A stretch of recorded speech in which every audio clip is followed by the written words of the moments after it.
live streaming to YouTube. I'm going to call a meeting to order. The time is 7:04. Everybody good?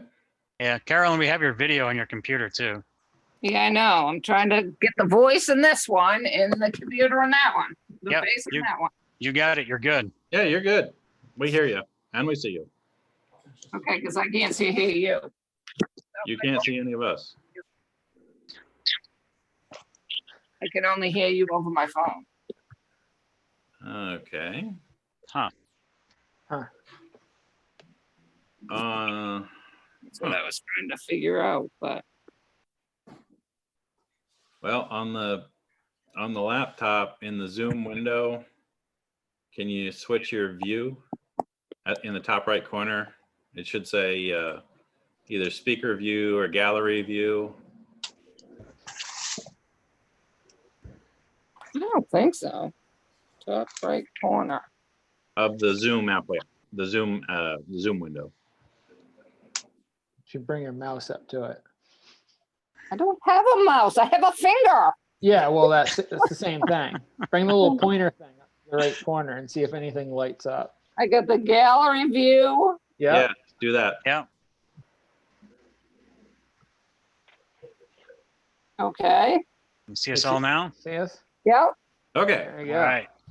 All right, we're off to the races. Okay, are there any amendments to the agenda as presented? It's pretty light tonight. Anybody got anything? Wanda, go for it. No, I was just wondering if we are ever gonna, and as we struggle with this, I understand that we're having issues, but are we ever gonna get to the place where we have a format or able to use this to let the public in? I know when we read the Lynn County News, other towns are doing that, such as Ulmer and others. So I'm just wondering if we're ever gonna get to that point. We honestly haven't discussed it. I think if you look out there, you see there are a bunch of towns that are doing it and a bunch of towns that aren't doing it.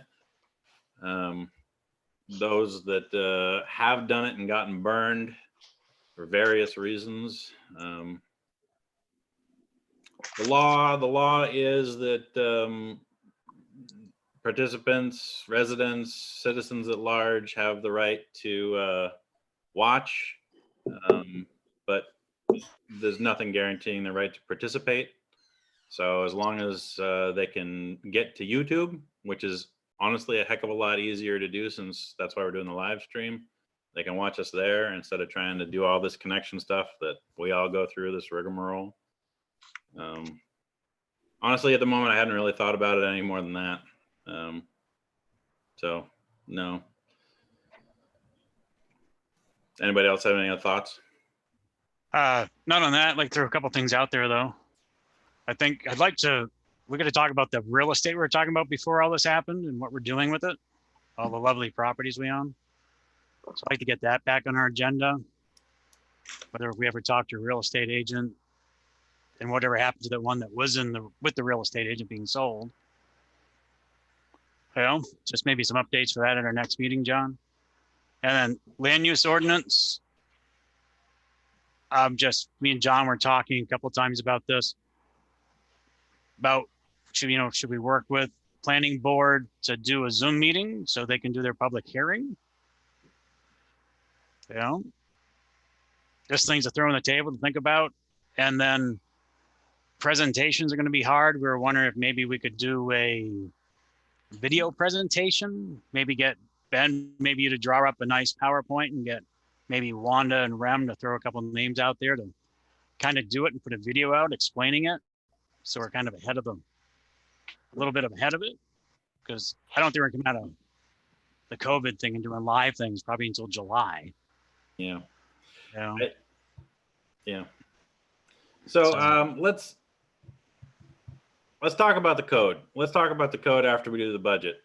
We'll add that. We'll add that to unfinished business 5.2 tonight. Yep. And 5.3, we'll tail onto that. We'll make 5.3 the discussion about public involvement in town meetings, because it ties into how we do public hearings if we can do public hearings. So we'll make that 5.3. Anything else? All right, so do I have a motion on the agenda as amended? So moved. Moved and seconded, Brian and Seconded. Joel, there we go. Any other further discussion about the agenda for tonight? All in favor? Aye. That's unanimous. All right, so we didn't get minutes from our last meeting. I'm assuming we're gonna get them at our next regularly scheduled meeting. Great, good. And we don't have any new business, so we'll just dive right into unfinished business. 5.1, budget goals, setting budget in general. And we'll jump right into capital roads. And I'm gonna unmute Seth here. I think. Hello? He might have muted himself. You might have muted yourself. Yeah, there he is. I did, sorry. No, it's good. It's great. It's all good. So everybody got in our packet, excuse me, John's wonderful memo. And also at the bottom, I think the last page was your proposal, Seth, for municipal budget capital roads for the upcoming year. And before we dive right in, I want to thank both John and Seth for all the work that they've done. Budget this year, I love all of this. I think it's great. I love the presentation. Obviously, I love all the work that you guys have been doing. The numbers, you know, I can tell by looking at it, you guys have had a lot of conversation, and this is exactly what I was hoping for and looking for. It's simple, it's easy to understand. So I'm hoping that you can walk us through it and just, you know, give us the plan and where your head is at, and then talk about options and things like that, and just tell us how you got to where you got. So without any further ado, Seth, take it away. Yeah, sure. There's a lot of different things in our capital budget this year that are a continuation off of last year's budget efforts, I will say. So we have the completion of our start of our road rebuilding cycle, which completes West Hamlet Road with surface and shoulder work. And it also takes us into the next step for Stonebridge Circle to do the base reclaiming and the culvert replacement on that, which should effectively finish all of the large scale roads up off of Academy Hill. By large scale, I mean the subdivisions, Academy Hill Road itself, not the dead end streets, the smaller ones, but the ones that serve a larger population base. So this year's capital budget continues with that same road philosophy that we have started down. And it also addresses a couple other needs that we've found throughout the course of the year that have come up. One of them being, we had to carefully consider the amount of investment that we put into the downtown district, because the downtown district is going to involve a major rebuild at some point in time with sidewalks and infrastructure and careful coordination with the water districts and the sewer districts. But we can't turn a blind eye to the needs of Pump and Cross Street and a certain amount of Glidden Street that needs to just be resurfaced to buy us some time, because it's in some really hard shape. So this year's capital has resurfacing those areas. We have had some complaints from the citizens down there, and it's a temporary Band-Aid, and it's the most cost-effective way that we can solve those issues without diving into a bigger pot at this point. It does also address the surfacing on North Newcastle Road. Last year, we were able to complete the shim just on some real rough spots that did help tie us through the winter. I feel very, very well. The ditching and stuff out there, I was out there obviously doing chipping over the last week or so, and you know, the road's draining really well. I'm happy with that. It's open. This allows us to put the surface on there to hopefully tie us over for approximately 10 years until Academy Hill is done, and we can move on to a different budget strategy with how we're going to fix North Newcastle Road appropriately to a more longer lasting standard than just re-overlaying it every so many years. Let's see, we started last year as well a turnaround program. We've identified several areas in the town that are extremely hard to get turned around in. both from a public safety standpoint and from a maintenance standpoint. We have several dead-end dirt roads that just are problematic when it comes to dealing with the people that live there, not because they're problematic, but turning around in private driveways, the complications of landscaping issues, and just the mere fact of these areas get really tight in the wintertime. So we've addressed a lot of these real crucial spots, and we've been picking away one a year. And so I have a second one. We started this last year. John and I are currently in the process of working through what we need to on the legal side to make sure we're good to do what we need to do in the right of way and all that jazz. And then this year we would continue it with our second turnaround. Other than that, there is an option. I put an option in this year's capital for you guys to bat around and discuss. It's a hard balance for me to be able to pick what's priority, foot traffic or vehicular traffic, because both of them I feel are very equal.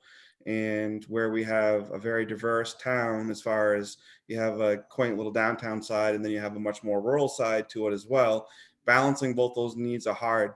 We do have a section of sidewalk that the state, as you all know, or maybe don't know, the state does not do any maintenance on sidewalks. Once they build it, it becomes the town's responsibility to maintain it.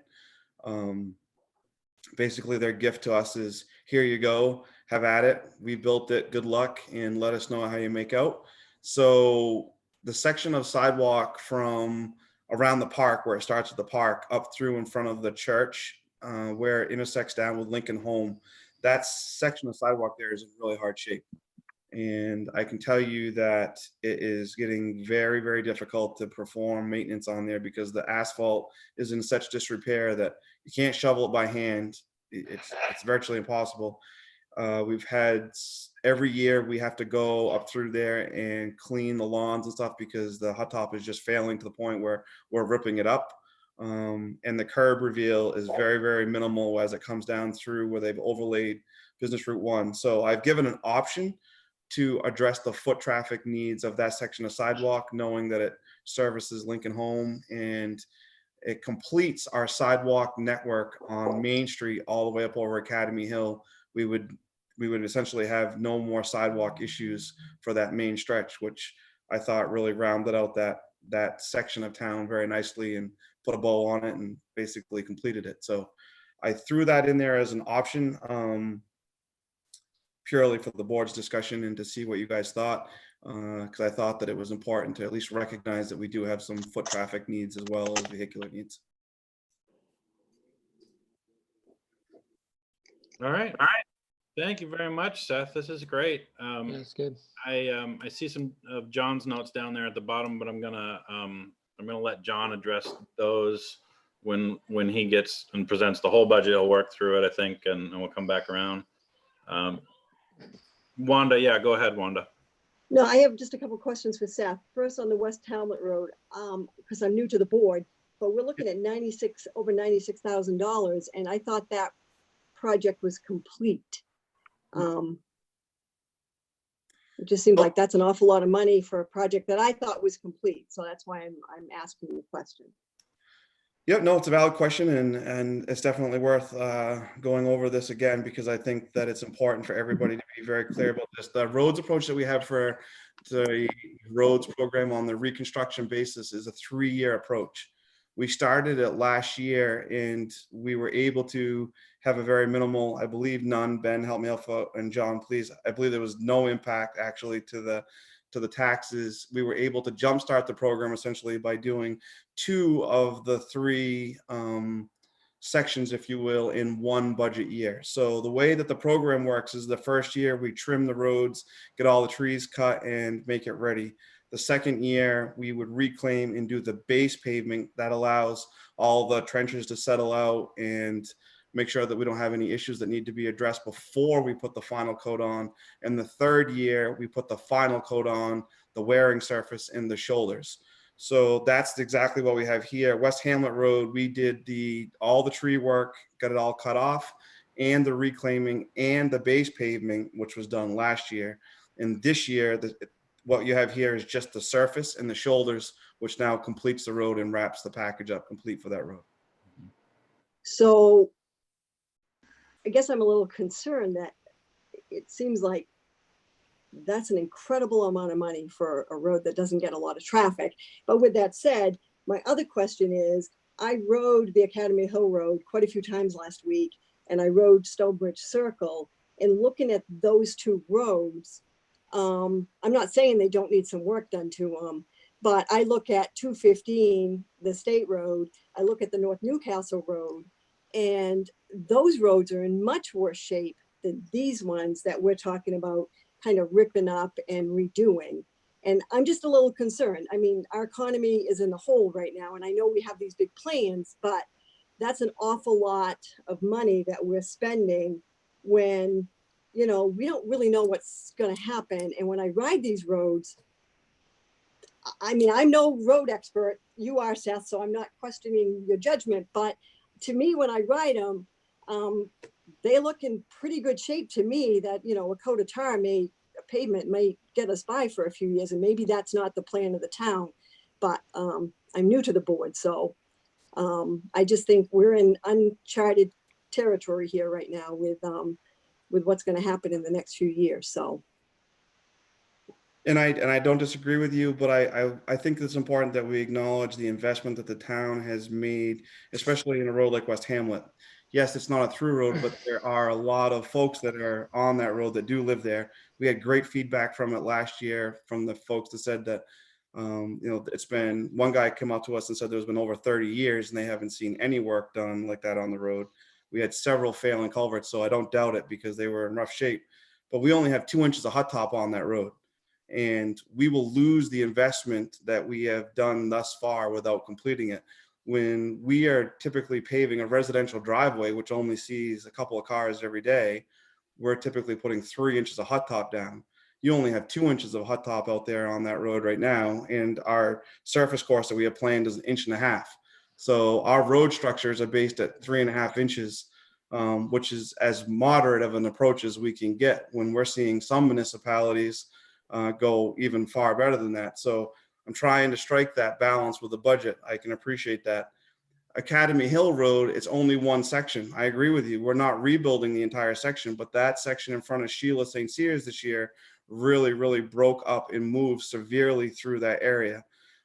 So there was some concern that that section of road, which you've already invested money in within the last, I can't give you the exact date, but I'm going to say 10 to 15 years, the town has taken out substantial funds. It's starting to degrade in that area.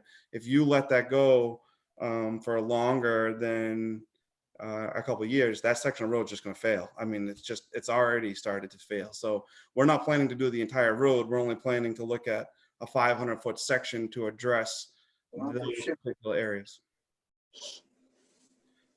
That's where that's the approach. Stonebridge Circle was elected because we were trying to, in developing the plan, we were trying to check off geographical areas. What we wanted to avoid was having one particular road in one area done, all the rest of them in rough shape, one particular road in a different area done, all the rest of them in rough shape. The town had started to make some investments in Timber Lane. You recently paved it prior to me. It's in decent shape. Academy Hill clearly is going to be in decent shape with the first section being rebuilt.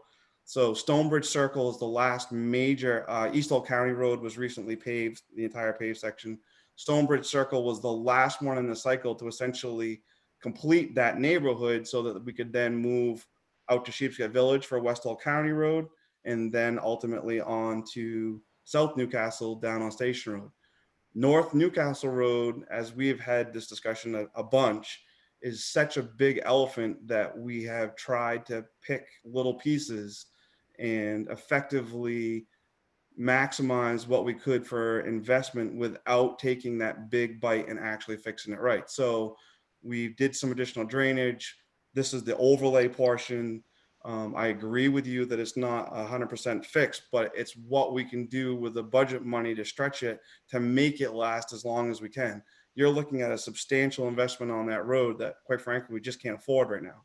So that's why North Newcastle Road isn't getting it. Adding an extra $100,000 to North Newcastle Road isn't still going to solve your problems. It's not going to It's not going to gain you exponentially an extra $100,000, but it will complete an entire section of road for a different area. So we thought that, or I thought that it was better to use those funds to complete a project before we had 2 or 3 projects that were only half done. Thank you. Go ahead, Joel. I was just gonna say, one kind of example of that is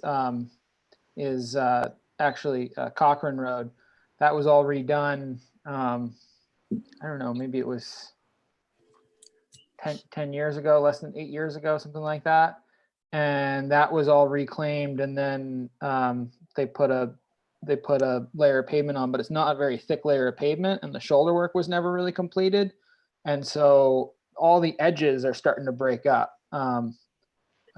Seth was out there the other day chipping and looking for a drain that's just up above my property, and we were just sort of looking at it, and it's hard because once those edges start to go, there's no easy way to fix it. So I think it's good to just finish that one and get it complete.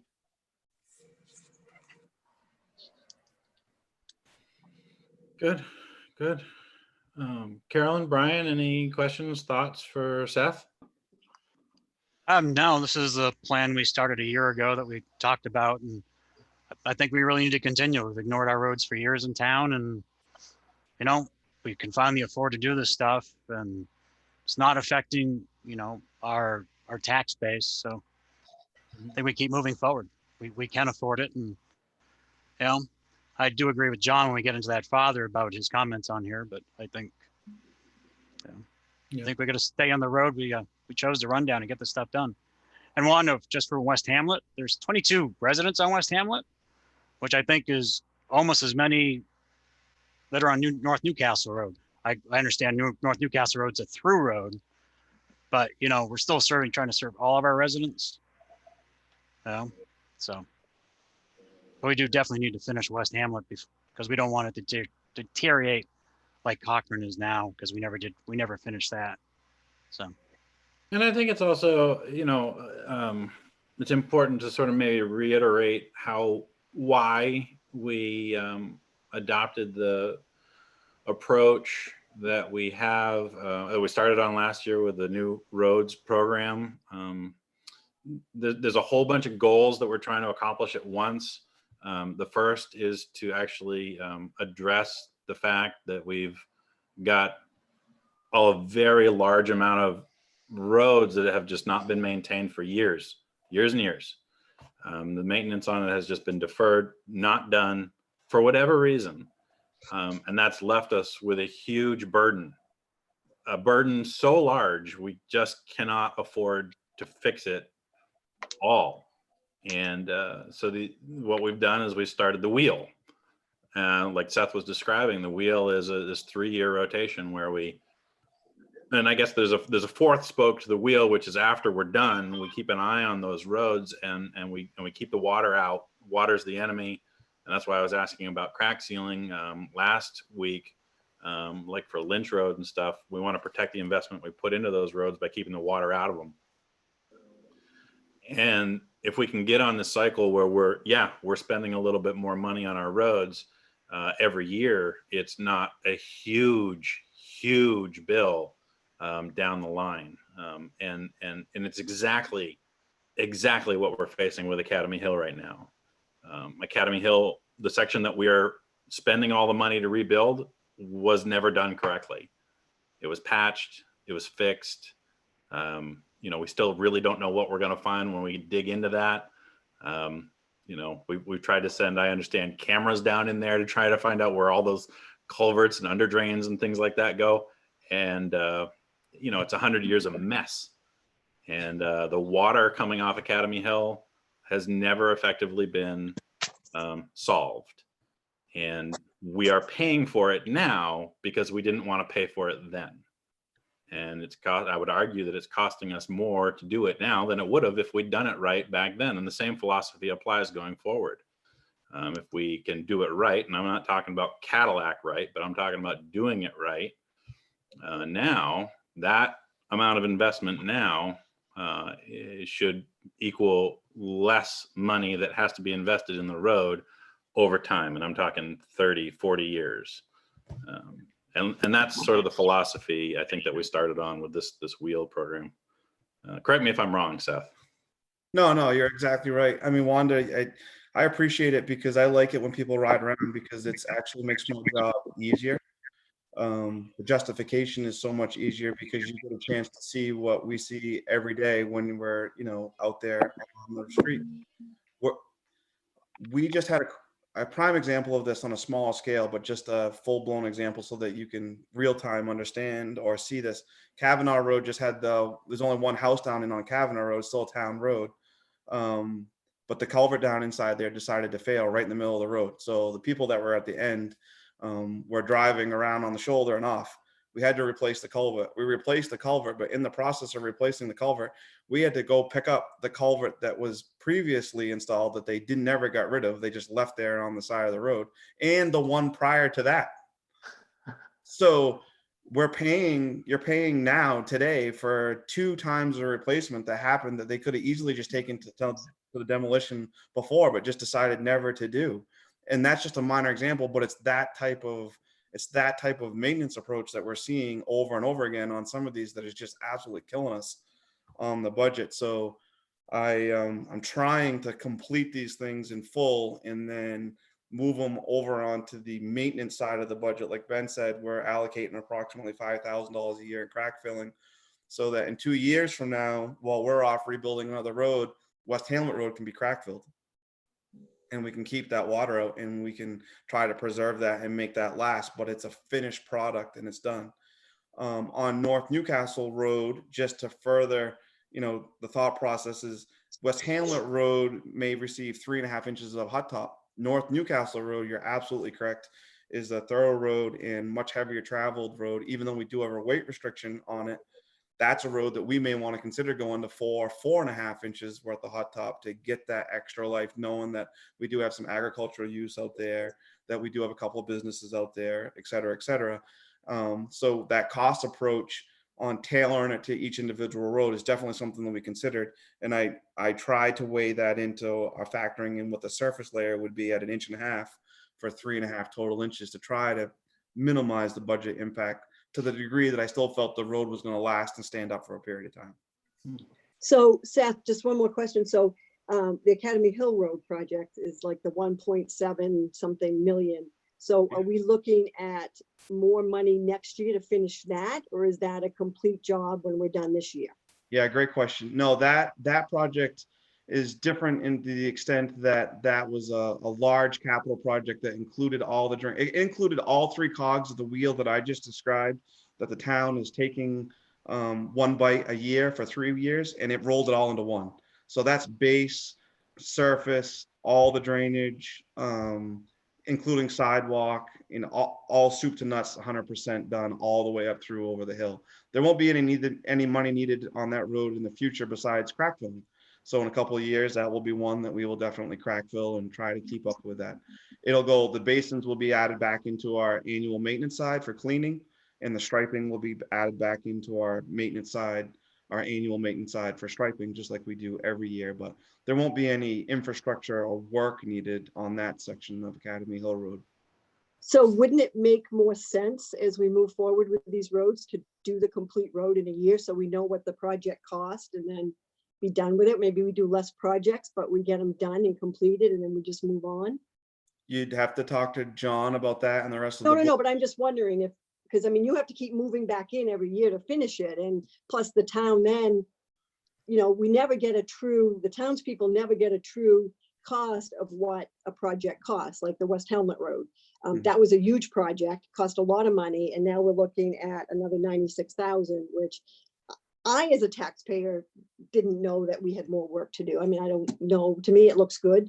I mean, I'm not a road builder. So, when I saw this today, because I didn't get this until late and I've been busy, but I was like, oh my God, where did that come from? So I was just kind of shocked by it because I didn't understand the process. Yeah, no, I understand. Our budget approach was one more of trying to take a little bit smaller bites over a longer period of time than bond, using a bonding tool or sucking all the money up so that we could effectively try to hit more population base, and try to get our handle around a larger problem in a quicker fashion. Yes, that is one way that you could do it, but effectively we'd be able to do one thing a year and that's it. And so this way, people can see that we're tree trimming on one road and that we're working on another road, rebuilding the base, and we're working on another road, surfacing it, so that folks in general see this is what my tax dollars are going for. We're building infrastructure and solving a couple of different problems all at the same time, as opposed to one at a time. You definitely could take that approach, but that was just the thought process and the guidance that we had when we developed the program, was to kind of to stretch it out a little bit. The other thing about that is it allows us to absorb and react to certain budget issues. So let's say next year the budget does change, or we have to adapt. By having a couple other options, we may be able to tailor certain projects or stretch and contract appropriately for the budget to make sure that we can still move forward, as opposed to one project whether it's all or nothing. If there's no money, then we just don't do anything. That's kind of difficult. So this way, maybe we say, yes, the tree trimming on the road on our first cog of the wheel really needs to be done, but we can only afford to do 2/3 of the road right now. We'll see what the budget picture is next year to finish that road. And we can still accomplish something without just saying, nope, the whole thing is not going to happen because we don't have the money to complete it. This way we can kind of tailor it a little bit, but that's just where it came from in the past. All right, thank you for answering my question, staff. I appreciate it. Yeah, of course. Joel? I just wanted to add to that and just say that when we came up with this plan, the idea was that by spreading it out over a few years, it gave time for all the work that was done to be proven before that final layer was put on. What was happening before is we were paving roads, and then the next year we go back and we cut into them and put culverts in, and we do a bunch of culverts on roads that had just been paved. And so it was a really backwards way of doing it, because we were going out and we were paving, and then having to fix all the infrastructure underneath it and cutting, putting big holes in areas that were continuous before. So the approach with this that we sort of developed was that if there anything changed over a season or needed to be addressed, it could be addressed before that final layer was put on. Then we wouldn't have to touch it again. So that was the part of the concept that we were playing around when we developed the plan. The other thing I remember too that that we talked about was that the needs for tree trimming and ditching. If we were to take the approach of like one project a year, one section of road, or one road a year, we're effectively then ignoring all the rest of town, and the cycle between attending to the ditching and the tree trimming for all the other roads then just gets longer and longer and longer and longer. And this way, we can actually get the things that need to be done. We can get to them sooner when you look at it from a 10 or a 15 or a 20-year perspective. We're on that road twice in 15 years, let's say, doing ditching or tree trimming or whatever the needs may be. I trust Seth to tell us what the appropriate schedule for doing those things is, but it shortens the window so that we don't end up back in the situation that we're currently finding ourselves in, of having to do ditching on roads that hasn't been done in 25, 30 years. And then all the investment we put into the culverts that are full of sand that we've never cleaned out, that, because the ditches are completely clogged, then all that water's got to go somewhere. It's going onto the road surface, degrading the road surface. So it's sort of like everything ties into everything else when it comes to roads. That's what I've learned, I guess, in my time, is that you really got to think about the elements, I guess. And that's part of why I really like this approach, because it starts with the tree trimming. It starts with the ditching. It starts with the things that affect the quality of the road long-term. Build it out take care of those things, and then make sure that on the back end, you got money to take care of the maintenance of it. We'll get longer between investments on roads, a longer period of time between having to invest major money on roads. And that's really the goal. And we're not gonna, honestly, we're not gonna reap the rewards of that. The board that's sitting in this meeting 20 years from now is gonna thank us. Yes. We're not gonna be around, I hope. None of us will be around in 20 years to say, boy, that was a really good thing. But I hope in 20 years that they're really thinking of us. So that's the plan anyway. So I have a question. Go for it, Carolyn. For Seth. So we do all these roads like West Hamlet and Stonebridge and even Academy Hill. So the road will really never be done. Because in a year or two, we're gonna have to maybe fill cracks, do the crack sealing. So really, once you finish a road, it's really never done? Is that, because again, I'm not a road person either. So I'm just asking, you put all this tar down, but it doesn't last long? How long would a road last? And so, and then you have to start repairing it again? Yeah, no, it's a great question. I'll use an analogy, a car, right? You go to a dealership and you buy a brand new car and it's perfect and everything works fine. But then 30,000 miles into it, you got to buy new tires. And after 2 years, you got to put windshield wipers on, and then the brakes start to go. So you've got to pick just those little items to be able to repair. The base of the car is great. It hasn't rusted. The motor still runs. It gets you from point A to point B just fine. But you've got to do these little things in order to have the convenience of windshield wipers that work when it rains. Roads are the same way, to the extent that these roads are going to be done. Your base is going to be reconditioned. Your new hot top is going to be there. All the drainage is going to be done. West Hamlet Road, for example, you now no longer have a single metal culvert in that entire road. It's all plastic. We've done them all, opened them up. We created new pathways for the water to get out in places that it didn't before. So we are able to then, after we bought that new car and done it, all we have to do is the minor maintenance stuff like the wipers and the brakes, which is just the crack filling and the routine ditching and the little stuff that is going to come no matter what. You're correct in the sense that it never ends, because it doesn't never end. Just like your maintenance on your car never ever truly ends. It's always there. Some years it may be less than others, which is where we hope to get, that we can not have to buy new roads every single year and get to a point where we're more preventative maintenance. But you will always have to go to those roads and address small issues and do small repairs and keep up with little things over the course of time, for sure. But you won't have to buy the new car every single year. And just for the record, I buy a lemon of the car every single time. Every single time. I have never bought a brand new car that didn't have issues. That wasn't. Just for the record. Right. Well, I'm not trying to sell you a brand new car. We're not buying a Lincoln here, but we are probably buying a Toyota Camry. How about that? It's not the Ford Escort, but it's middle of the road, something that we can try to invest in, that we're not killing the taxpayers, and that we have a decent expectation of some length of time out of, and some good drainage, and we're trying to use that money as wisely as possible. Thank you, Seth. Anybody else before we go over to John and he starts walking through the rest of the budget? Let's move on then. John, you're muted. Did you mute yourself? You probably did. I did. Yeah. I'll leave it up to you. If you want to start at the beginning, or while we have Seth here, do you want to walk through capital and your thoughts regarding him, and then we can turn him loose and you can go back to the rest of the budget? Yeah, that's good.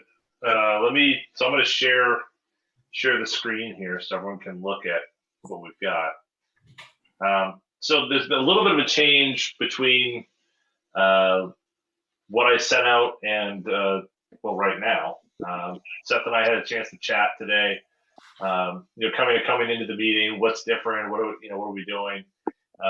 And this is the capital roads budget as it sits as of right now, which is different than as it sat yesterday when I emailed this all to you.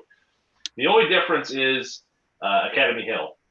So Academy Hill, when we talked about it last week, I didn't realize that Seth had included that as part of the numbers I have there. So we had it duplicated basically.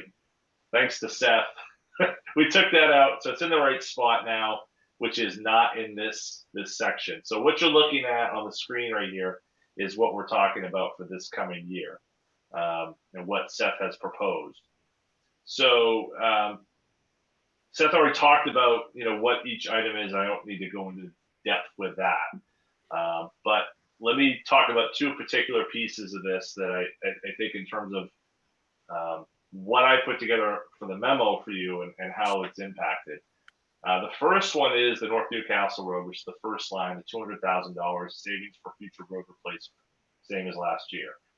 So last year, the board considered the idea of including the $200,000 to establish effectively a reserve for the a much more robust repair maintenance of North Newcastle Road that involved basically, and chime in, Seth, if I say something that's wrong, but effectively getting into the base of the road and looking at all these different functions. The rumors of there's two roads, there's a road underneath the road. And well, we've had some investigation and digging into that. The sense is that the cost to truly repair the North Newcastle Road in a meaningful way, in a way that's a standard that I think probably would look, in terms of its approach, is as in depth, if not more so, than what we're talking about on Academy Hill. So to look at that, obviously it's a different road in a different section of town, and there's different pieces of that puzzle. The idea was, if we put aside $200,000 a year for 10 years, we'd have $2 million at the end of that, which then we could put towards that project. The board's decision at that time was, we really should only put aside money for one project, deal with the bonding of that, and instead pursue more of a less invasive fix that involved ditching and resurfacing of North Newcastle Road. So we got part of that completed last year, as you all know. The ditching completed. There was additional culverts that we weren't planning to do, but were needed as that project proceeded. But the surfacing did not complete due to timetable, due to the weather, due to the time of the year, and so we just put that shim on top. That's not in this plan. So if you look at the bottom of paving, which is the second of the three yellow lined items, the final of those is North Newcastle Road surface, which is an 1.5 inch surface of $252,000.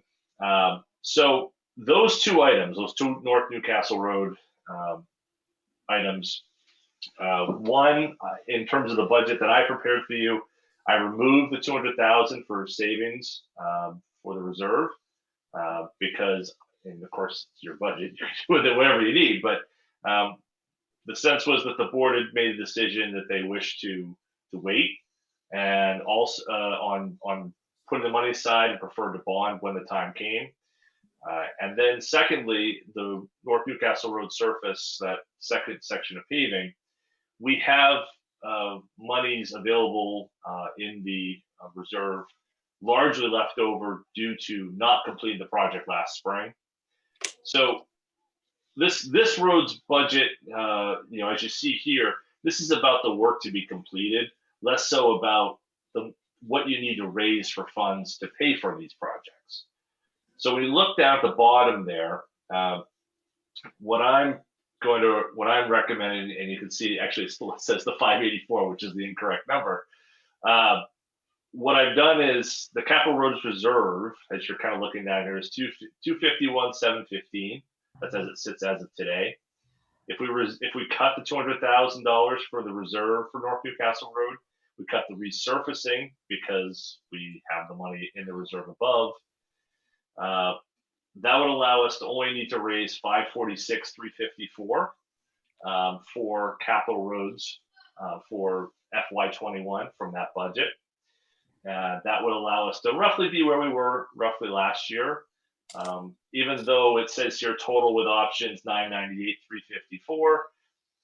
When you reduce, when you spend the money out of existing reserves and cut the savings for a future reserve for replacement of North Newcastle Road, it allows you to basically accomplish everything but the reserve. So I realize that's probably very confusing for everyone. I'm certainly glad to answer any questions as they are, but that's a key piece in this, to understand where we are, and what I'm recommending is that basically handling those differently, one from existing funds and one choosing to not put the savings aside and instead, when the time comes, borrow and deal with it at that point in time. So that's the biggest nut to crack. Do you want me to go ahead back to everything else, guys, or do you want me to ask any questions about this? Does anyone have any questions for John about his proposal for the capital roads? Let's wrap up capital roads so that we can cut Seth loose so he doesn't have to stay here for the rest of the budget if he doesn't No, want. just if John would send us his updated version, I think that might be helpful, because I couldn't really see it on the screen, so. Oh yeah, okay, yeah, no, I can do that. This was late this afternoon, so no one is behind the times on this. This is all happening in the moment, so just so everyone knows. Thanks, Okay, John. sure.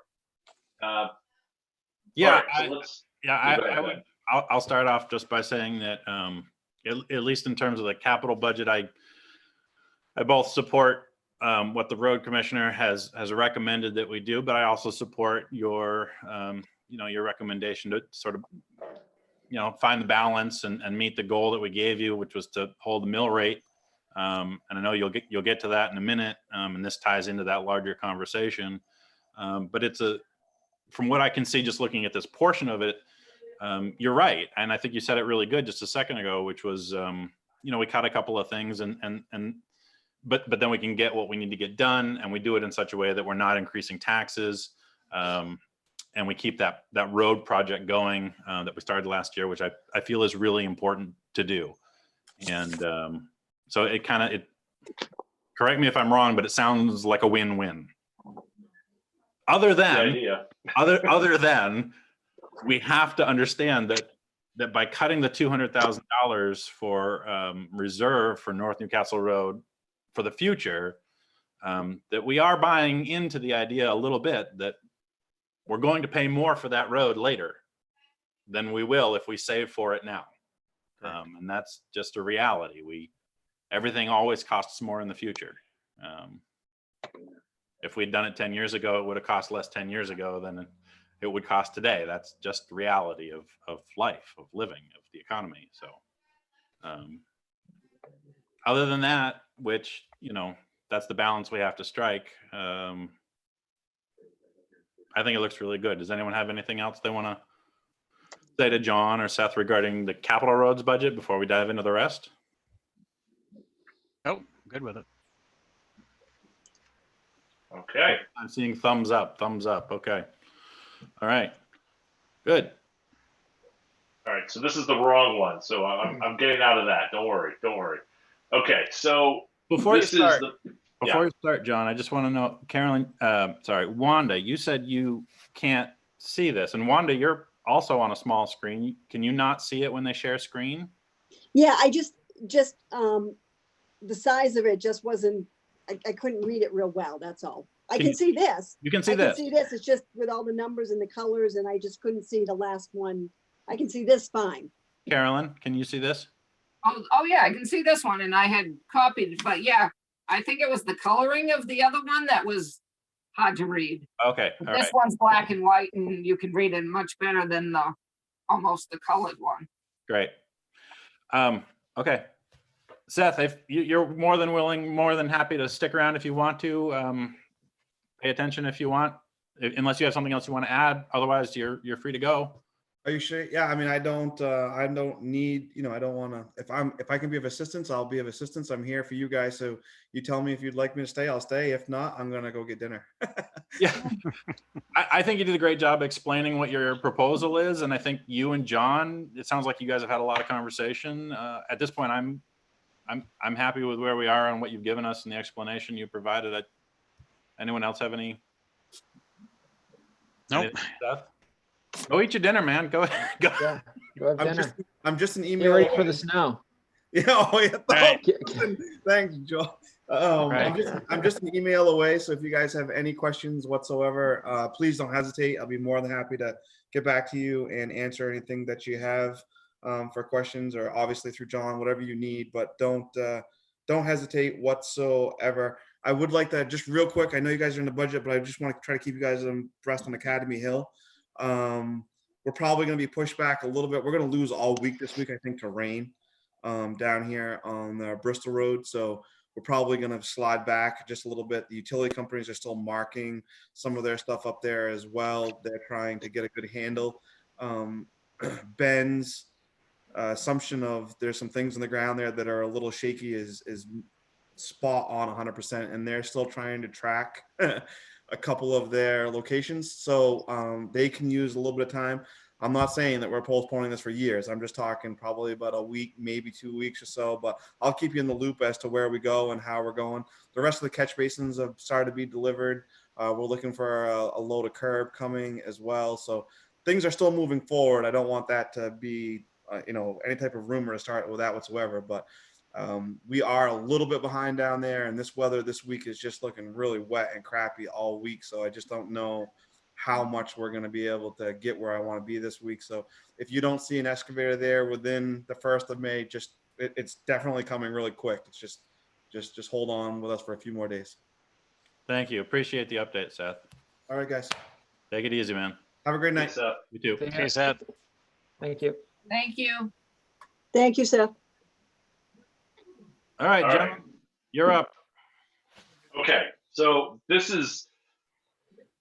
we've kind of, we did a really good job talking about you guys setting goals and working from that. And then this meeting, we've gone completely backwards. So and I'm going to continue with that trend here. So I'm going to go right to the mill rate, okay? Then we'll work our way backwards from there. So basically, here's where we are. We've got expenditure. Let's just look at FY20 to start. We had a mill rate of 17.9, valuation of 258 million plus, overlay over 100,000, and so forth. So taking into consideration everything that we just talked about, in terms of capital, including my estimation or my recommendation in terms of how much to fund of that, given the goals that you've laid out. This is what we're looking at as an estimated mill rate of 17.9. Again, that's estimating a valuation of 261 million, roughly $2.5 million of added value found, thanks to our trusty assessor's agent, but also partly through our revaluation process, which is finding additional information. That doesn't mean that once the revaluing kicks in that we won't have even more value, but in terms of there are small things that you pick up through that process that we're now already incorporating into our valuation. So that just gives you a sense of where we are. So the biggest number, obviously, if you look at the top two lines here, the differences between last year to this year, I mean, right off the bat, you can see there's about $300,000 that's higher in expenditures and higher in revenues, both of them. And one would say, and one who's pretty smart would say, wow, that seems like crazy in this economy, and I would agree. Let me back this out just a little bit. So basically where we are is we start with the value, because the value is the value is the value. There's nothing that we can change in terms of what the valuation will be. That's just a function of what we have. So the 2.5 million, I talked with Jim today. He thinks it could be 3, but felt safe that 2.5 would be a good place to start from. Honestly, $500,000 in value doesn't radically change your mill rate one way or the other. But at least starting at 2.5 million gives us a starting point, and then whatever happens with the overlay from there, we can deal with that in July or August, whenever we actually get to that point. The overlay was fairly sizable last year.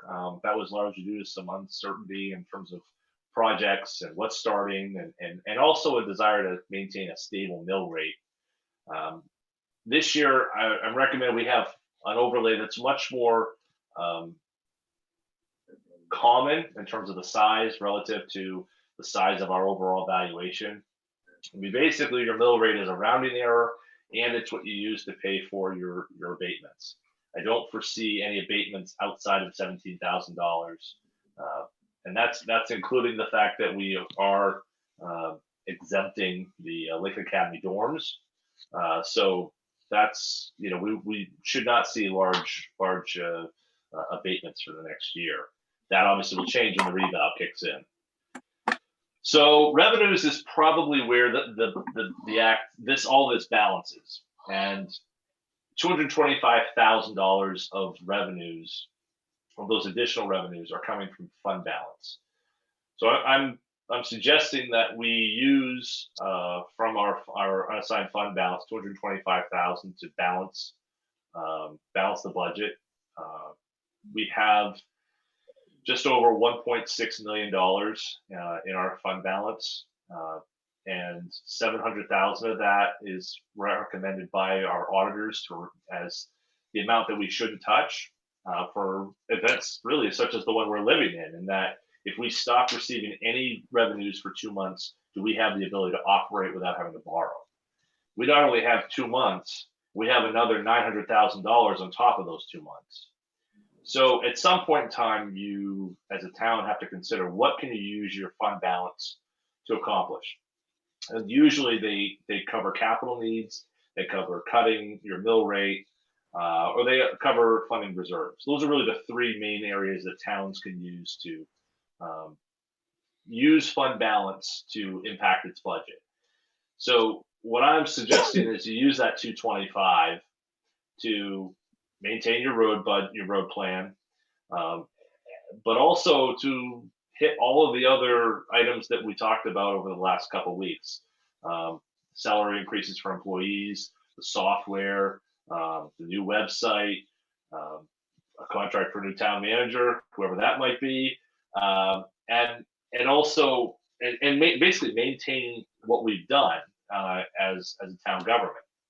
So the 225, it's something we haven't done in the time I've been here. This is the 4th budget that I put together for this board or for the board. But this is a unique time. I also would suggest that I've been very conservative, I think, on our revenues. So generally the largest area where you see an economic downturn take a hit is excise tax. What I've done is I've flattened the amount for excise tax, estimated excise tax for next year. We are somewhat close. I wouldn't say we're very close, but I would say we're somewhat close to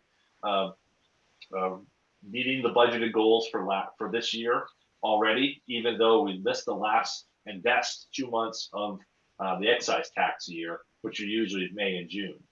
So we've almost met our goal, but I'm kind of holding back, and I'm holding back in a number of different areas because, including state revenue sharing, because those amounts are based upon citizens' desire to spend, and excise tax and income tax revenues from the state are what ultimately come back to us as state revenue sharing.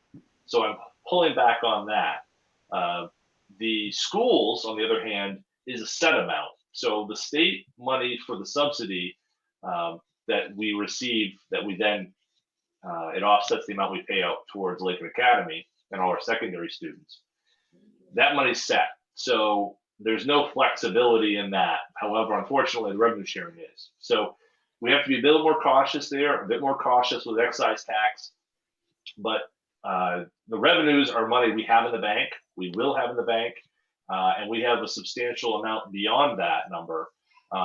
That when the rainy day comes, we've got enough for the 40-day flood. So we're in a very good position on the revenue side of things. And of course, that's saying that not having received very much excise tax in over a month. So that's a key piece. The rest of it, in terms of expenditures, are fairly straightforward and things that we've all talked about. We talked about the Civic Plus and the new website, public services. I put aside an additional day of the week for our CEO to be available to our residents. So there's that. Public safety, again, that's very much focused on what the Central Lincoln County Ambulance has given to us as their amount. That's almost actually the entire increase is devoted to that. Public Works, okay, we talked about those needs and those goals last time.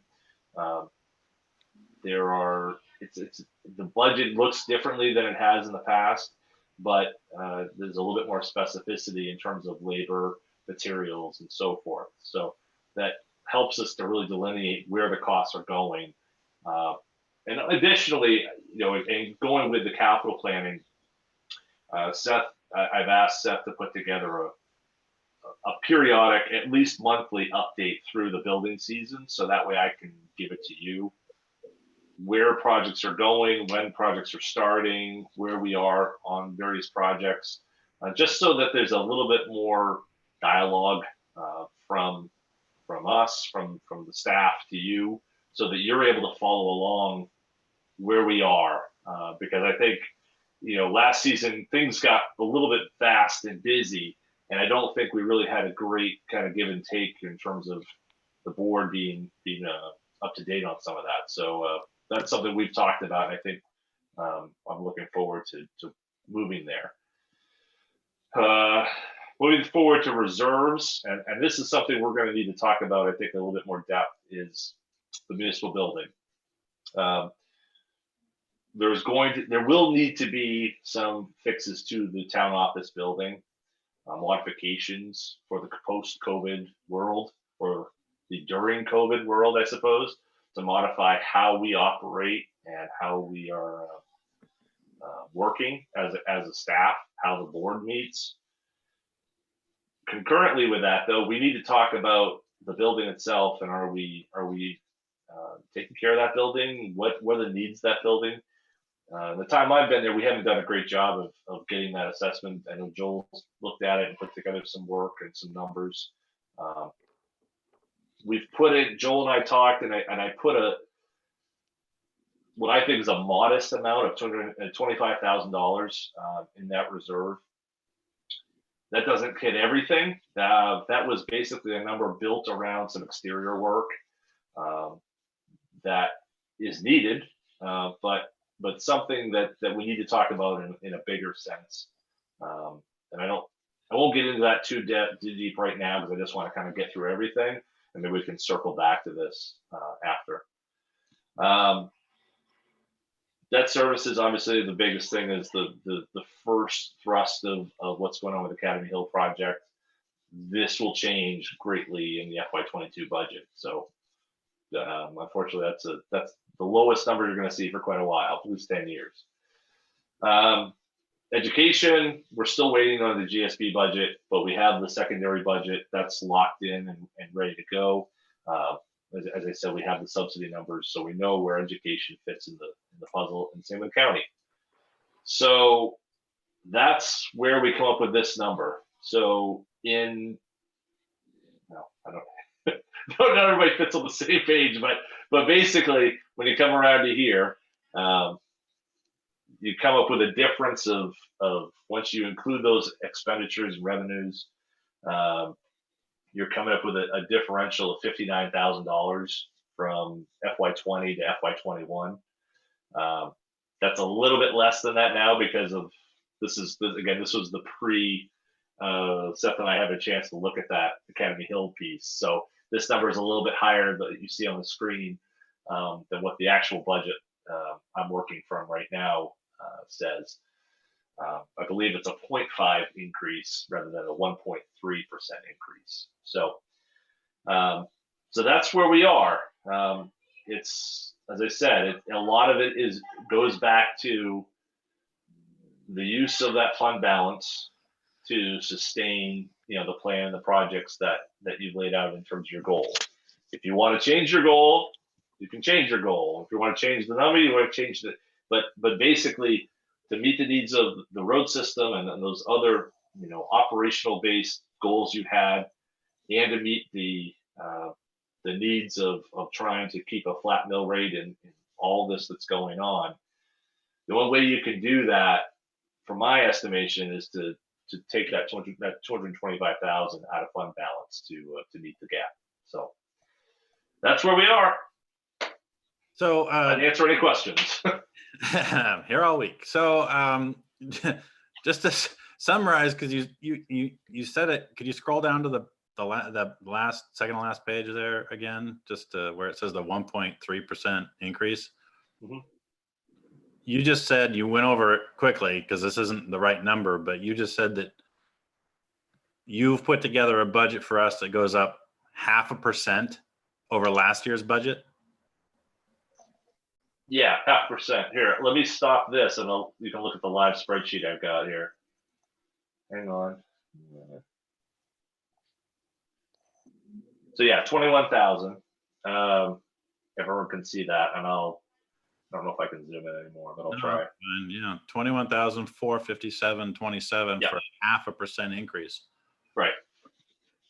Well, honestly, John, it's a miracle.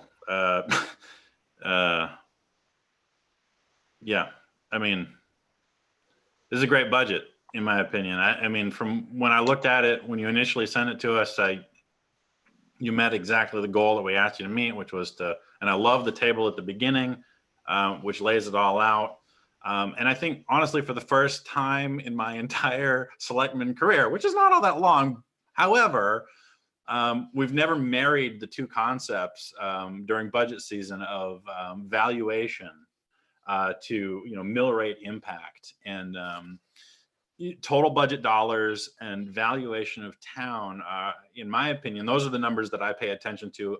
I don't pay attention to the mill rate because it doesn't matter as much as how much value you add in any given year and how much you need to raise in taxes. Those are really the important numbers. And if you're being conservative in what you think in speaking to Jim and what the added taxable value to the town is going to be, and if it comes in more than you're putting in here, that lowers that 0.5% even further, correct? Oh yeah, absolutely. Yeah, no doubt. So that's I love that table at the beginning. It's a great way to just lay it all out there and show that you did exactly what we asked you to do. So the one thing I want to just say real quick is under debt service, before we open it up here, I think you might have just, in case anyone else is reading this closely, I don't want them to get confused. Your second sentence says the FY22 budget for this department will radically change due to the full loan payment falling within that fiscal year. That's not the full loan payment. That's just that year's payment. We're not talking about $2 million or $1.7 million. We're talking about just that year's payment. So that payment, right? Just right. that payment for that year. Yeah. Right. Yeah. When I first read it, I went, just so everyone knows. Yeah. We don't have to come up with 1.7 well a year from now. Thank goodness. You used the word. Give us 10 years. Yeah, you used the words radical change and then full loan payment in the same sentence, and I was like, no. No, but it's $300,000 will be, or whatever that that I don't have the amount in front of me, but right, that amount will be substantial for us. So it's it's going to change the structure of the budget, next year. So there's a bit of a that's not a dynamic. There's a lot of things that Yeah, will be in sure. that. but that's not a dynamic we're not used to. I mean, we were carrying that Right. at war until 2 years ago. So, Right. All right. Anyone have any questions now for John about the whole budget? Go for it, Wanda. Just a quick question. Where does like the fire department and the snow plowing and things like that fall into that? Is that under public works? So, okay, so that's a good question. So there's two different pieces. The public works is all of that stuff that we talked about last week, the maintenance work, the ditching of Lewis Hill Road, reworking the intersection on Happy Valley, that Academy Hill piece that we just talked about a little bit ago, the plowing, the sweeping. You know, we talked about last week about the street sweeping. All of that falls under public works. The only thing that doesn't in that kind of vein is the capital roads, and the capital roads funding in terms of how we fund it is all in reserves. So Okay. that it's kind of like those two pieces. Your other question though, in terms of the fire department, that's public safety. Okay, So public safety is everything else. It's fire department, it's hydrants, it's ambulance, it's animal control. So that's kind of the whole. they're just not listed in there, so I didn't know which bucket they fell in. Thank you. Yeah, there's a bucket somewhere for everybody. I figured there was. Thank you. Yeah, sure. Anybody else have any questions for John about how he came to the budget? So my question is, how much did the ambulance go up again this year? It went up. It doubled. The amount went from 15,000 to 27,975. So it's almost double. Not quite, but almost. And how did the fire department do? Did Clayton get his budget in and Oh yeah, of course, yeah. he was perfect he and was gorgeous like he always does? Yeah, exactly. I mean, honest. So his portion of that fire department budget is only up $3,044.95, and it Amazing. really wouldn't have. And the only reason it would have been up, the only reason it's up at all, is because he needed to buy an extra set of turnout gear. So if it wasn't for the turnout gear, that extra set, it would have been flat, or under actually. And he's still looking at trying to get grants to pay for that. And who knows, with all this federal money going around, whether or not PPE will be, even of that type, will be more available for grant funding. But when Clayton was working on this was in the pre-everything world. So who knows where things will stand, a few months from now. And if Hasn't anybody's, there? No, go ahead, Carolyn. if anybody's good at getting a grant, Clayton is.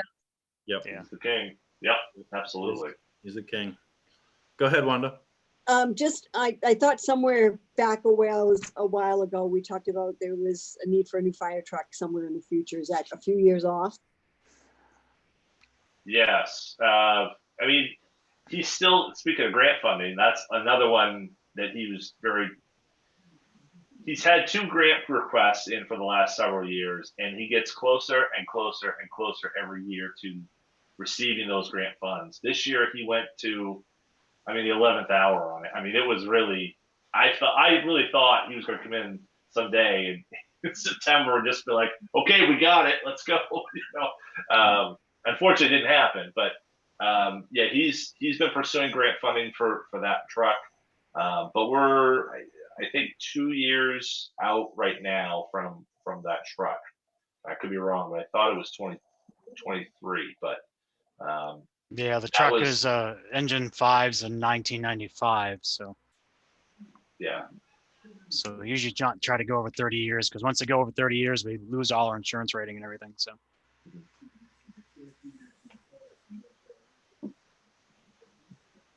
Good. All right. I think you got all the big pieces. Oh, go ahead, Joel. Go ahead. I was just curious, what roughly kind of impact it would have on our mill rate if we didn't take the money out of fund balance, just hypothetically. Well, I'm just being the devil here, devil's advocate. Joel Lynn wants to raise taxes. yeah. I heard it here Right, first right. on YouTube. No, I'm just curious. Okay. Well, I can everything I've talk. gotten is everything I've gotten is in a formula. So hang on, let me Don't see worry. if I can do it. I can do it if you give me 2 seconds here. All right.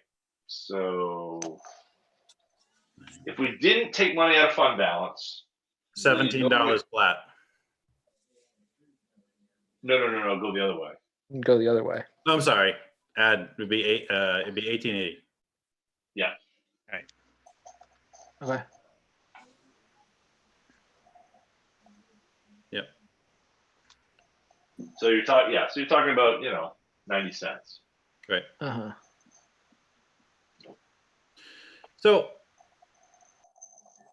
I just want to, since you brought it up, Joel, let's talk about fund balance for a minute, because it is one of those really interesting things that we've been working for so long to build it up, that now it's a really interesting change to have to talk about. Okay, now what do we do now that we built it up? What do we do? John mentioned earlier that the recommendation amount is 2 months of operating. That's about $363,000 a month, 700 and change for 2 months. If we were to take, if I'm just doing very rough math, and correct me if I'm wrong here, John, but if Jim's numbers come in and he was conservative, as I know both of you are, we'll probably be looking at needing to use less than the 225. It's probably more like 200 would be my guess, and that would put us at over $1.4 million in the unassigned general fund, which is more than double the recommended reserve account amount, which means we're not just healthy, we're double the recommended healthy level. And I guess from my perspective, and again, it's been a hard thing to kind of wrap my brain around, because as Brian and I know, I mean, we've been just in this like save mode, save every penny, save for so long, that to think about touching it is hard. But after thinking about it for a while, where I've come down is that's not our money. That is the taxpayers' money. We taxed the taxpayers of Newcastle to raise that money. We did it creatively by budgeting reasonably and underspending every year. For years, we did that. We didn't overtax to get it. But now that we have it, we really have to sort of sit and reflect.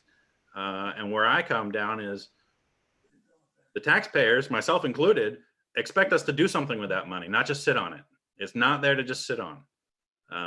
There is a certain amount that is always good to hold, because we don't know what's going to happen. But at this point, it's so far above what is necessary to be safe that we have to talk about how to spend it. And even spending 200 or 225, it's not just reasonable, it's absolutely appropriate, in my opinion. To talk about not spending some out of fund balance in some manner is not okay, in my opinion. Not okay. Yeah, we had the same discussion last year about this, and I think it's good. I was just curious. That was it's still not even a huge increase, even if we didn't have to, but we should use it. Yeah. Actually, we need to, because if John hadn't come up with this theory, my theory would have been to use it to make next year's loan payments, for Academy Hill. So Debt, like John said, debt service, reserve accounts, balancing the mill rate, all good uses for fund balance. This is what it's there for. This is why we have it, and we should definitely use it. It is, and John also alluded to the fact that next year is going to be a very different budget season. We will be committing the reval on buildings next year, and that's going to completely change the budget dynamic next year. I'm not going to quote anything because I don't want anyone to quote any numbers back to me. But you're going to be looking at a radically, and I will quote John here, a radically different mill rate scenario next year. And I won't be here, but you guys will get to say, okay, this is different now. And Yes. how you come up with this funding is going to be a little bit, well, it'll be a completely different conversation, in a good way for the town. Certainly one that's more accurate relating to value. That's why you have the reval, is to reset the balance and the proportion that each individual is paying as based upon what that person's property is in the whole pie that is the town's valuation. So you'll have a chance to re-examine how big those slices of the pie are and whether or not that they are in the proper proportion. And that's what Jim's working on right now. That may change the mill rate, that may not change the mill rate. Some people may pay more, some pay less, some pay the same. But at the very least, you should be more accurate given what the market is, as opposed to something that really has never gotten the full vetting that it deserves. And when you base everybody's taxes on that valuation, you really want to make sure it's accurate.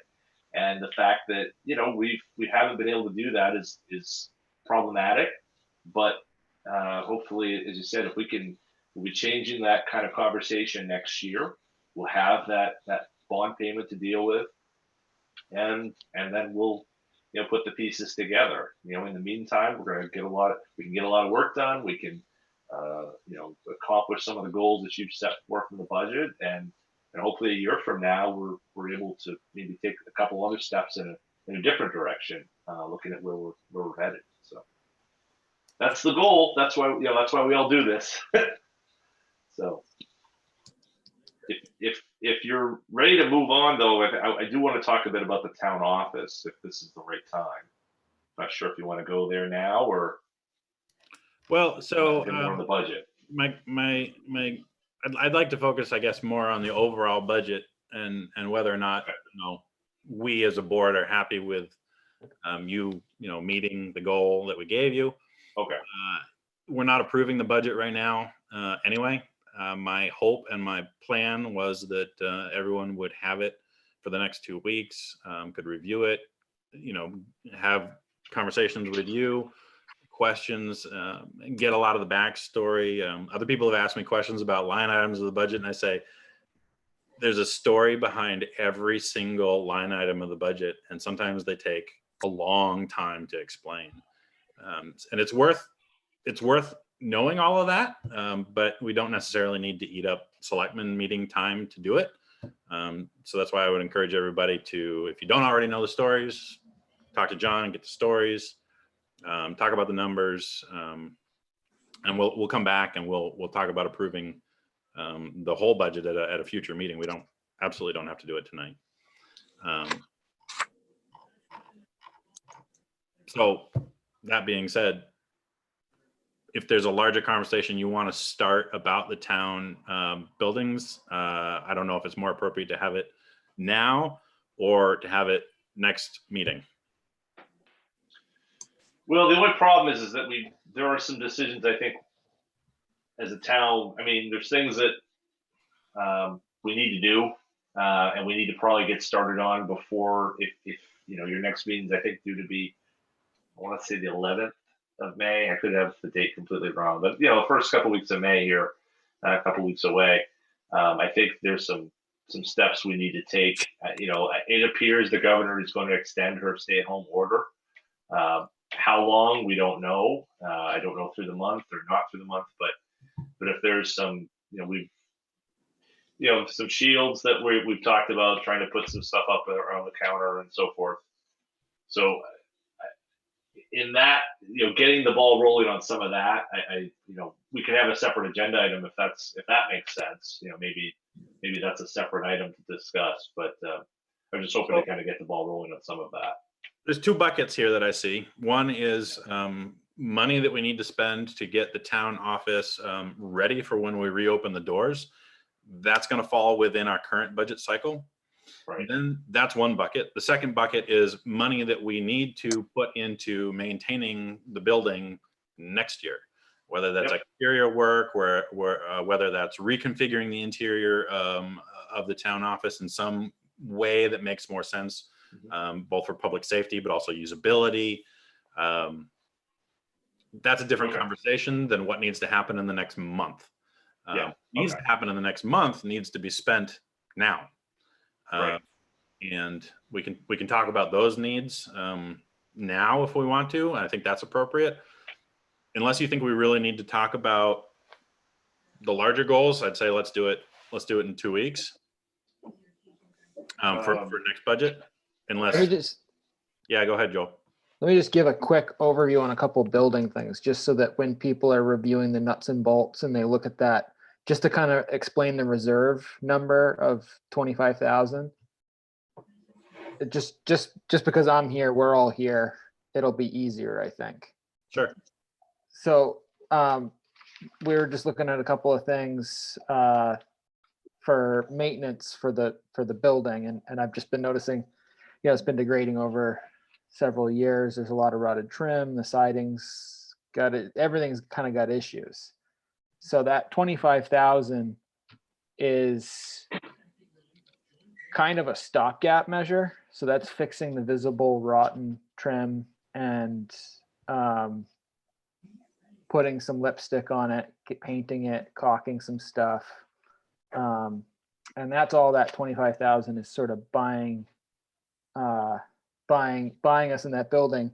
And the sort of the larger breakdown, I took some time and I did a materials list and did a basic rough estimate for fixing what needs to be fixed on the Taniscott building and the town office.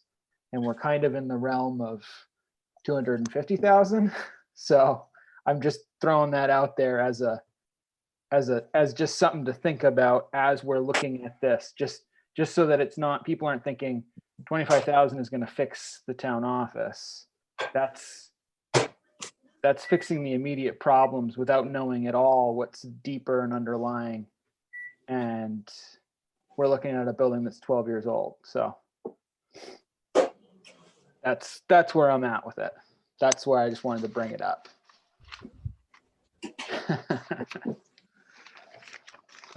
Okay. Bulldozer. We just start with the bulldozer. Well, I mean, I just before we start throwing, good money after bad and all this kind of stuff, I just want people to understand the state at which things are. It's fine until you touch it, and then when you touch it, you have to fix it. And if you're going to fix it, you either fix it right or there's no point in. I mean, we're dealing with two old buildings. One of them's been renovated, one of them hasn't, and they've both been neglected for that 12 years. That since anything's been done, nothing's been done to those buildings in 12 years, aside from fixing trim that's fallen off. So that's kind of where we're at. But that's just a larger thing to just consider. Let's put that on the agenda for the next meeting. Yeah, and I should have I'd like to have that conversation, and we can flesh that out a little bit more. It's certainly something to think about. Obviously, we're not proposing $250,000 investment to the town office building this year. Whether or not 25 makes sense is a good question. So Joel, Yeah. have you looked at the other buildings we own?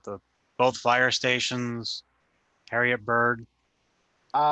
Roughly. I mean, I've done a couple walkarounds on the fire station and just sort of looked at stuff, and that's got, there's a few rot spots there and just a few things that need to be attended to. And then there's just the life cycle of certain things. The siding's only going to last so long because it's, even vinyl siding has a lifespan, especially on a big building like that, before it's, stops doing what it's doing. And, but basically the town office building and the Taniscott building right now we're dealing with a lot of bulk water management issues. So there's a lot of water getting places where it shouldn't, and it's getting into areas that we can't see until we peel things back. And that's what makes it kind of tricky when you start, hiring someone to fix something. You rip one thing off and then you find another and another and another. So that's why I'm trying to be realistic about it, but not overshoot by any means. But those are big buildings. It's a huge square footage on both those buildings. Just the Right. siding alone is. That's why I didn't know if we 40. needed to up that a little bit to do work on the fire station, because we already had to replace the roof. She's what, not even 17, but she's 17 years old or so. Right. We already had to do the Right. roof, and I'm sure there's other stuff that might need to be done, and maybe we should get ahead of it. We'd hate to have that building start falling apart. Yeah. Yeah. All right. I think we'll talk about this in a broader context in 2 weeks. Let's move on now at this point, unless anyone has anything further on the budget as John has presented it. Let's No. go on to 5.2, which I Land think use. was going to be the code. Yes, right. I don't have a pencil in front of me, so of course I didn't write it down. I'm sorry. So the code and Wanda, both you and Brian brought it up, and I think as we said last week, the issue comes back to public hearings, right? How do we get public hearings done? And I think something has to happen with the code. How we put it forth, if we can put it forth, when we put it forth, is a great question. I don't know about the feasibility. I don't know about the feasibility of trying to have a public hearing on Zoom. Public hearings, by definition, require public participation. That's how it works. As all of you have been doing for the past month, you've been in Zoom meetings, some of them bigger than others. I was in one, on Friday that was like 500 people. It was insane. It was just insane. Very little actual participation could happen, period. And the 8 people who got to say anything, were they representative of the other 492 people who had thoughts and concerns? I don't know. How do you judge that? I have a lot of concerns about the idea of trying to host public hearings over Zoom. I really honestly do. Not just from a technical perspective, but from the perspective of, is that truly participatory government? If we have a large population that just can't participate because they don't have access to technology, or they can't get their microphone, their camera, their speakers to work, we're inherently limiting who can participate and who can't to the technologically savvy people. I don't like that thought. I just don't like that thought at all. Yeah. And I'm not trying to discourage public participation, but I think we need to be realistic about how it can happen. To be honest with you, as much as I don't like the idea at all, I think it's insane, I'm much more in favor of everyone standing in a field with a bullhorn than I am with trying to do this. Yeah, like I said, it was just a thought. We were talking about it, how to get that planning board section done. The other, we could roll to phase 2 and say, you know what? We push it to November, so we've got time to do everything, because I don't think we're going to get anything done between now and July 20th. Not everything we wanted to. So do we just say, now make the decision, land use is getting rolled out to November elections? Or a special town meeting around November. It'd be the same thing as having a town meeting with a secret ballot vote, like we usually do every year. The week before, we have the secret ballot vote, and then the following Monday night, we have open town meeting. I could follow the exact same scenario in November. The first Tuesday in November, we go to the polls, we do the normal voting that we do, and we know that we have an open town meeting, special town meeting, the following Monday night. If we start advertising that now, you're not wrong, Brian. That's a perfectly legitimate way to do it. I know that Newcastle is reticent about special town meetings. I would say that special town meetings have a bad rap in Newcastle, and then the Board of Selectmen need to take it back. They need to get, the business of the town needs to happen. And if it requires a special town meeting, it requires a special town meeting. Do it enough time in advance that people can't say, you're just trying to ramrod something through. If we're talking about doing the code in November and it's April, no one can make that claim. Right. Yeah. Go ahead, John. So let me play devil's advocate a little bit, since that's what I do a little bit here. I mean, I certainly agree, and I this is such a weird time right now, and I don't even know if this is the best thing forward, or it allows the town to put together the best possible code that it could for the voters to consider. But I'm just gonna throw out something here and just say that, can we afford to wait until November? You know, can we afford to wait another 6 months with a code that, you know, has its failings? And we all know that. Certainly the folks on that committee understand the things that we can't currently do with the code that we have. You mean the current code? You're talking about The current code, Current the code. current land use ordinance. Yeah, I mean, I just, if the five of you decide that you can't get the best foot forward for the town to consider, I think that's a good reason to not do it. The only concern is just the further we wait, the longer we wait, the longer we are away from some of the fixes that this document, I think, will bring to the town, that, you know, all of us who are participating in that effort believe in and support. So I hear all the reasons not to do it, because it's quite frankly a very difficult time, and we don't even know how the question on how gifts will be accepted at town meeting will be decided. We can't even answer that question here tonight, truthfully.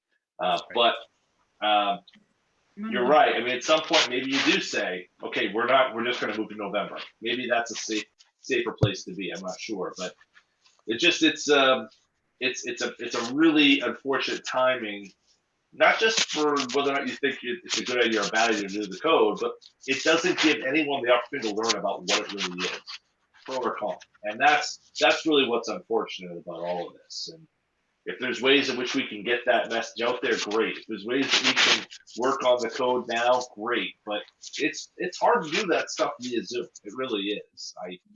I don't know how that would work. Go ahead, Wanda. So what if, you know, if we're talking a special town meeting anyway, who's to say it has to be pushed out till November? I mean, in a month or two, we may see things lighten up, who knows, or it's going to go the other way.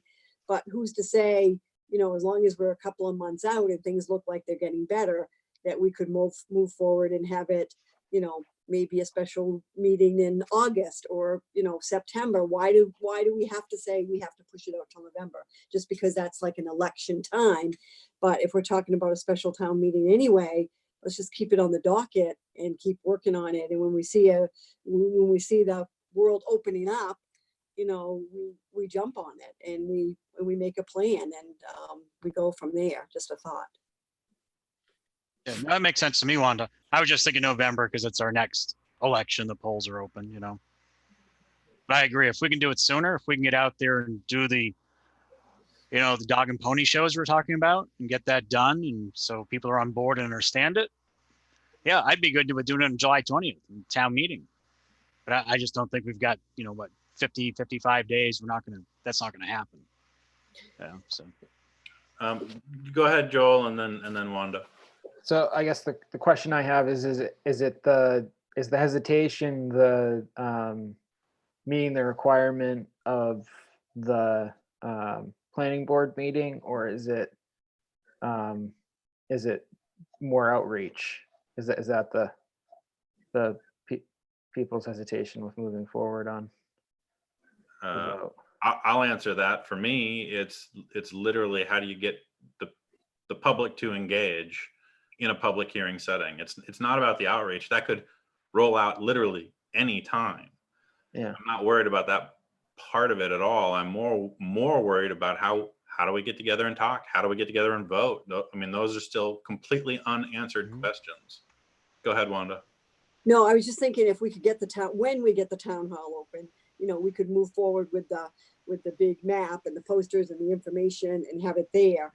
And then as soon as we can start having public hearings. But like you said, we don't know when that's going to be, but at some point that's going to have to happen. It's going to have to happen. Yes. Yes. Right. In some manner, in some form, some manner. So, you know, as soon as we can open the town hall, we could at least put information in there, get people at least looking at it.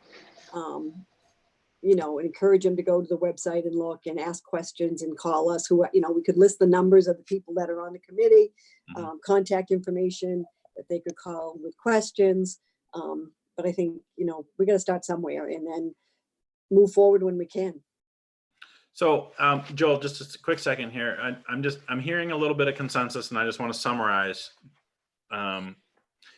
It sounds like we're not going to try to put the code on the town meeting warrant whenever and however that happens. It sounds like we may wait until November. However, we may need to do this as a special town meeting, and we're going to start talking about that as a possibility now. And as soon as we understand better how things are going and when and how we can meet and get together and talk about things, we will be actively pursuing it. And it'll most likely happen as a special town meeting. Is that a good summary of what we're talking about? Yep. Go ahead, Joel. I was just gonna say, if there was some sort of workaround that MMA had figured out or the state gave us, I would also be in favor of using, and maybe even if we can't, maybe now is a good time to start some of the outreach, because I think that's the more important thing anyway. I mean, every public hearing I've been to, a lot of them are open shut. It's kind of a formality most of the time, especially with the planning board. It's literally, if we had held that meeting a month before all this stuff was happening, there would have been people from the committee there, the selectmen would have been there, and there would have been like maybe 2 or 3 other people. I'm not saying it diminishes the requirement or anything like that. I'm just saying, I think the bigger piece is the outreach, is discussion, is all of us feeling comfortable with it, because again, it is coming from us. So it might be a good time, you know, for us to have some discussion with it. You know, once we get the budget under control, we could start having some meetings about it and just really educating ourselves so that it's not Greek to us, you know, because again, whether or not we have it on the ballot in July or August or, you know, November, it doesn't really matter so much, as long as we're all still comfortable with it and we're really, you know, promoting it and educating everyone who wants to participate, which is going to be, again, a small amount of people, But necessary. It doesn't matter how many people, but you're right. You're absolutely right. So let's do this. We'll add under unfinished business on our agenda for next meeting. We'll continue talking about the code. I think maybe you're right. It's a good opportunity to do a little bit of education. So I'll slap together 5-6 slides in a PowerPoint. We can talk about it, start reviewing it. Yeah. That'd be great. Throw it up on the Zoom just so that, you know, whoever's watching, if they're that bored, they can actually see it. And we'll just, you know, we'll start touching on it every meeting until we have a better plan about how we're going to deal with it. Does that work for everybody? Like it. All right. So on our agenda for next week, just before we move on to 5.3, which is a very similar conversation, we're going to talk about town office and town buildings budget maintenance. We're going to continue talking about the overall budget. Everyone will have hopefully had time to have individual conversation with John and get their questions answered about the budget. We're going to continue talking about the code. I'll try and do a little PowerPoint, and then we'll just deal with the rest of business as it comes up. Usual stuff. Just to recap. So let's move on to 5.3, which is public participation in selectmen's meetings. How does everyone feel about this one? I'm just gonna open it up. How does everyone feel about it? I know how I feel about it, but I want to hear from everybody. I just don't know how it would work with we'd have to have someone dedicated to flipping back and forth. We'd have the issue with someone's microphone not working, or, I mean, I just don't know. I think We're not if we making had, fun of you, Carolyn. We're not making fun of you. I'm not. I feel like you're making fun No, of me. it wasn't. I dread these meetings. I I can't. almost said, oh, it's 10:07. I don't feel good. This whole computer thing, I can't do. Yep. I just can't do it. I am not computer smart. Every time I try and log into Zoom, at it's 6:30, I'm it's like, completely different. almost time. And but I'm proud of myself that I got the computer up. But if you ask me one more time if I got a headphone, I don't. Phone Well, is you need to go buy apparently one. send me one to buy, and I'll go buy it. Okay, we're gonna work with Carolyn on getting her a little bit more set in the next 2 weeks. But that's the kind of level of detail I don't think we can provide tech support for citizens who want to join this meeting. Right. I don't think that that's a feasible or reasonable thing for us to take on as a board. I really don't. So I've heard. Thank you, Joel. Carolyn, did you want to add anything? You had your hand up a second ago. No, it was for me, this is difficult. I do miss though having people in the audience, people coming and voicing their opinions. I definitely miss that. I just know that this whole thing is so frustrating for me. You would have to have people like you and Brian and John and probably Joel and Wander that have a clue of how to do this, that to make it go smoothly. Yeah. And anyone else want to weigh in on this? I mean, if we've got a brilliant idea about how to do it, I am all ears. Go ahead, Joel. So I was just going to say, I mean, if we wanted to, I mean, the lines of communication are still open. With the voicemail system works, that can be accessed from any, town office, that can be accessed remotely. There's email, there's a lot of different ways that citizens can reach out and voice concerns. And, if it's earmarked towards a specific thing that we're going to be discussing or something that they would like to be brought up at the meeting, I mean, I think that's something that could be entertained as a way for public to participate. It's not that same live back and forth chat, but it's kind of a more constructive manner of doing it anyway. I mean, you have a chance to sit down and create your put your thought down in a clear, concise manner and present it to the board for their consideration. And we could have time to discuss. And again, it's a good way to do it without a whole lot of confusion, I think. So I'd be into that. I'd be into reserving a section of meetings to review any of those correspondence that came through. But I think that's kind of the way it has to happen at this point. And moving forward, when things do open up, I think that's sort of a manner that people are going to have to start learning to use and trying to reach out to town manager, because we can't have people coming in and out of the office. I mean, we're going to have to be really careful for a long time. So I think it's a good time to start this new way of talking to each other. Carolyn, yeah.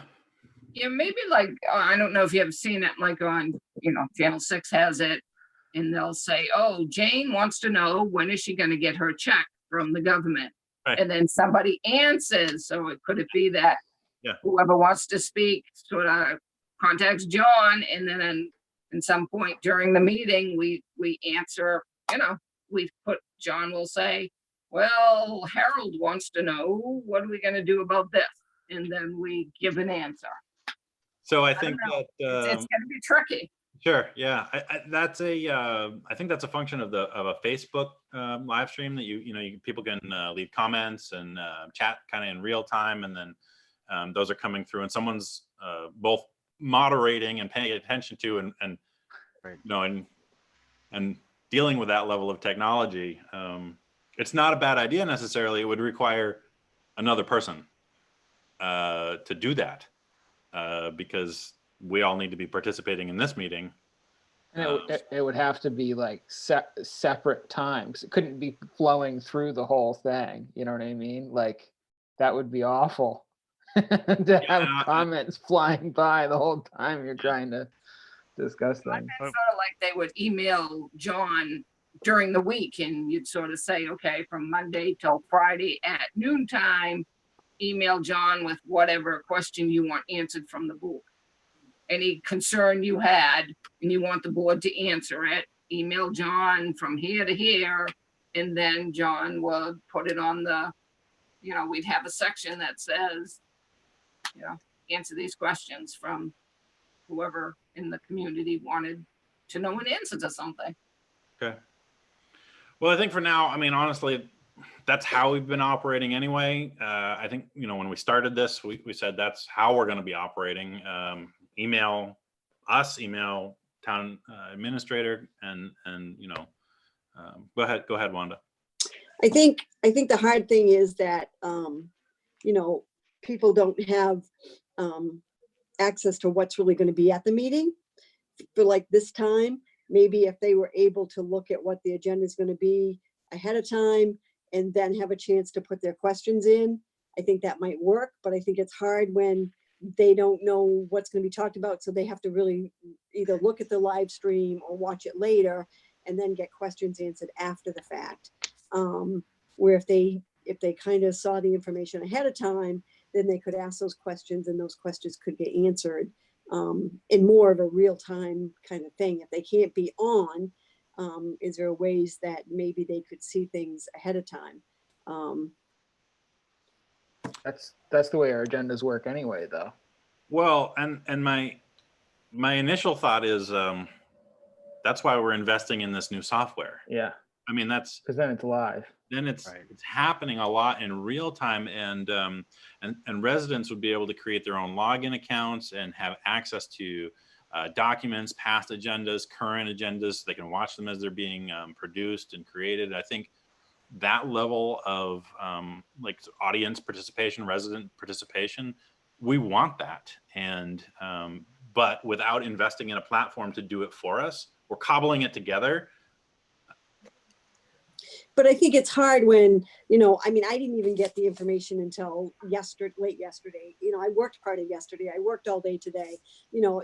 I feel like it's hard for me to get the information and even get through it all and try to understand it before the meeting. So it certainly it gives nobody else the opportunity to do that either. So I guess that's my point. Yep. Okay. Well, I'm going to put a pin on this conversation at this point. There's just no great solutions, but let's just keep thinking about it. I appreciate all the comments, and we'll move forward. Just real quick, can we just put on the agenda? I don't have it in front of me because I didn't print it out and my phone's tiny. But just that public comments. We'll leave that section public comments. Email town administrator for public comments before whatever. I have an idea about that. Okay. I'll get with John and I'll put a little proposal. Just so that it's clear that people have a pathway so they're not feeling in the dark. I have an idea based on something I saw in another Zoom meeting. So. Okay, cool. All right. So we'll move on. Since this is an off meeting, it's just a budget meeting. We didn't get a town administrator report. We'll get that at our next regularly scheduled selectmen's meeting.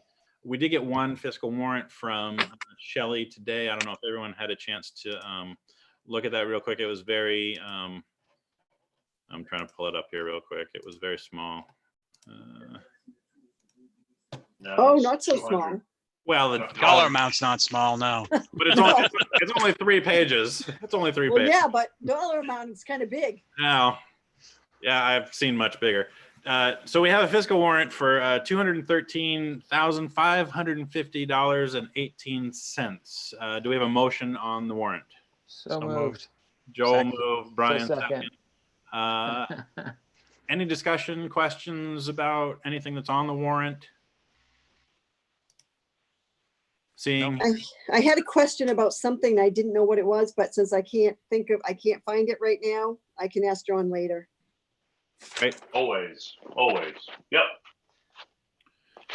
Since I didn't tag it, I can't figure out what it was right now, so No problem. I'll talk to you later, John. Yeah, I didn't see anything. Got it.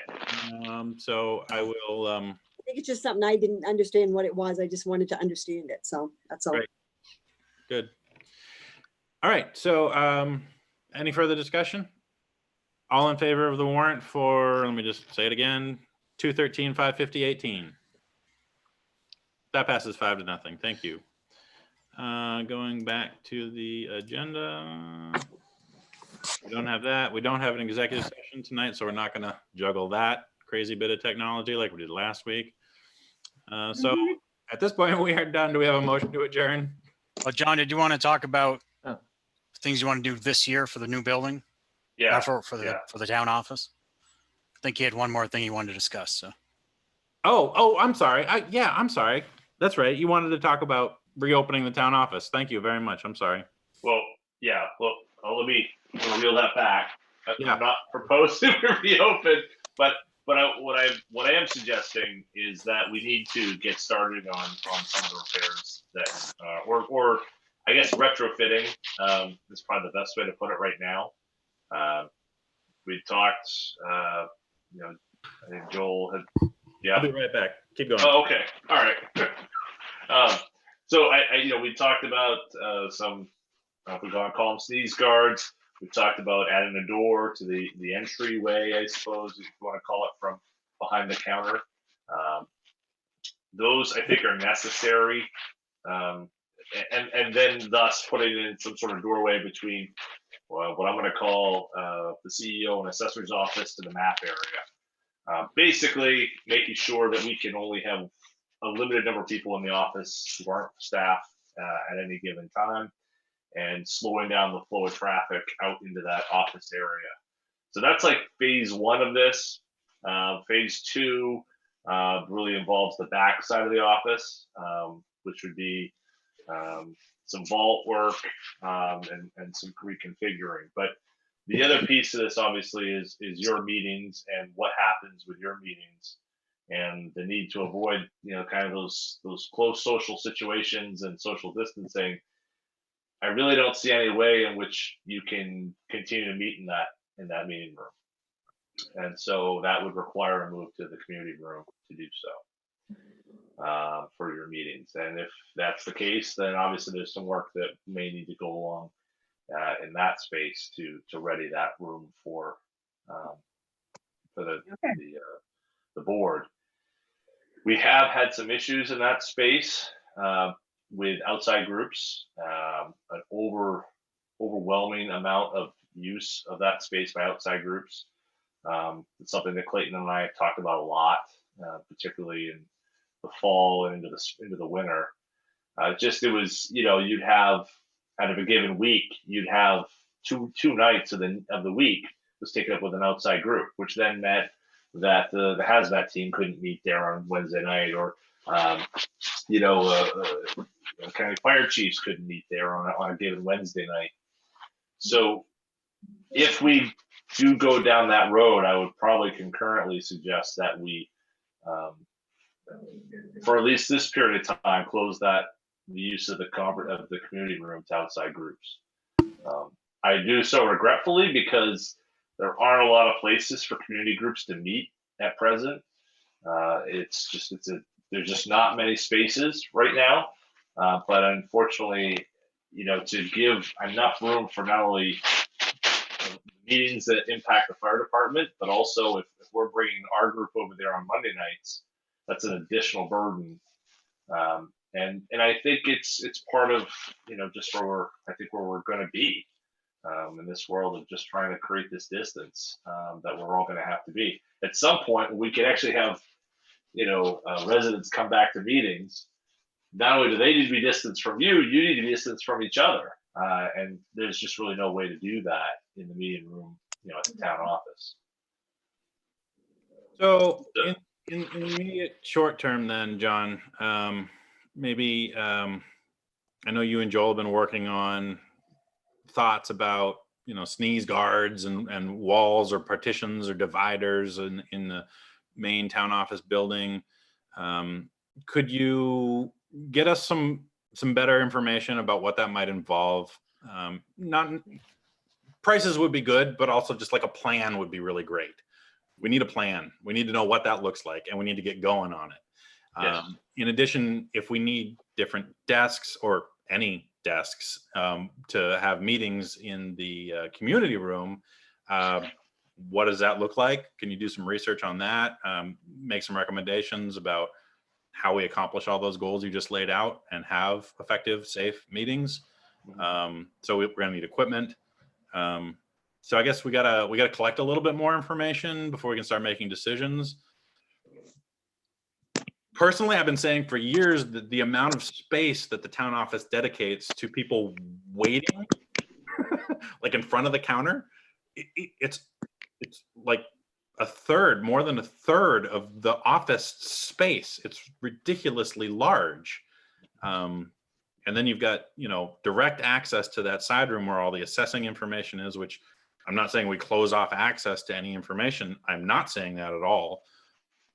But we can't just have people walking in and walking into that room and cornering whoever is working in there. Well, we also have to limit what people are touching. I mean, it's for we're gonna have to be really, really safe for a while, So we what have to does that limit actually- things. What does that really look like? I think Yeah. we're talking about more than just those little bollards with the little rope. We're talking about more than just rope barriers, aren't we? We're talking about guards. We're talking about walls and partitions, maybe new doors. We're talking about glass, maybe. We're talking about those types of things, right? Which is more than. And then we have to figure out how to get it done. Yeah. I mean, there's still people there every week, and you can't work around people. You got to be careful about who you bring in. You got to be careful about there's a lot of, that means there's got to be, it's a complicated issue. We have to basically let someone into town office without anyone else there to be around everything. Okay, so and find somebody in the next month. Right. So here's my suggestion. John and Joel, keep going down this path. Get us some concrete ideas. We'll start working on getting some numbers and logistics. We got to lay out a logistics plan of getting this done. We will probably get an announcement from the governor tomorrow, maybe Wednesday. It sounds like tomorrow.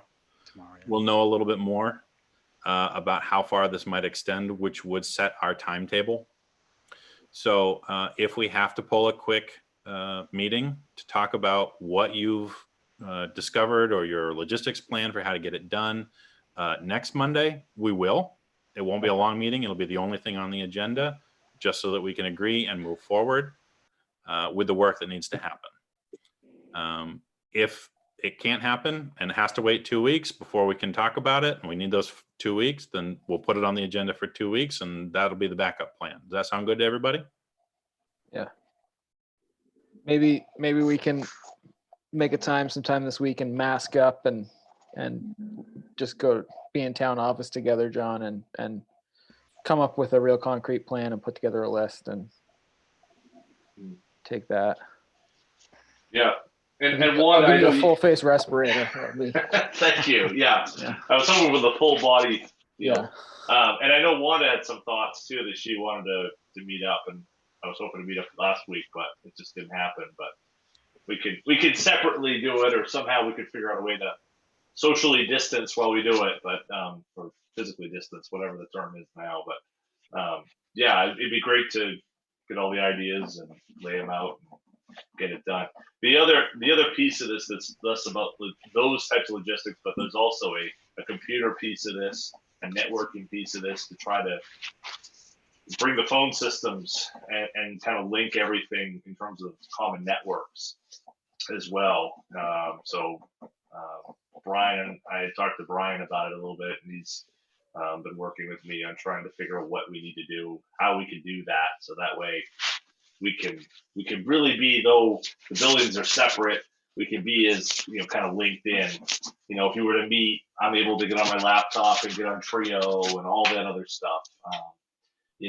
But also the phone systems and our phone system, for those of you who don't know, is a nightmare. It's a nightmare on Elm Street, actually on Pump Street, and it needs our guy who was doing the work on there. I think it was the day before Thanksgiving, but there were words that I don't think anyone would want to bring to their Thanksgiving dinner. It was pretty rough. So that system's in a bad way, and though we've made it work and limp along, we do need to look at something different in the office. Again, all the money we're going to spend, I would propose that we'd be spending is through reserve funds we've already set aside for the town office and for capital for computer reserve. So we're not talking about anything to be an impact to the budget that we talked about earlier tonight. These are reserves that we've already established and set and working with. So that's the starting point, including over at the fire station. There's money in reserves there as well from the roof project. So there are ways we can do this without impact, and then of course, who knows what funds. I've been digging a little bit on that and see if we can get FEMA funds for some of this work too. So. All right, so let's get those ideas all going this week. Let's get some concrete logistic ideas together. I'm going to stay out of it because my plate is entirely too full at the moment. I'm going to trust you guys. Brian, you're on the networks and the phones. Joel, Wanda, John, you guys are working on the town office, the plan and everything like that. If we need to, John, you'll tell us if we need to meet next Monday to talk about these things. That'd be the only thing on the agenda. If not, it'll be in 2 weeks. Good. That works. Meeting adjourned. Sounds good. Aye. Aye. All right, everybody. Have a good All night. right. Good night, guys. Take it All right. easy. Bye.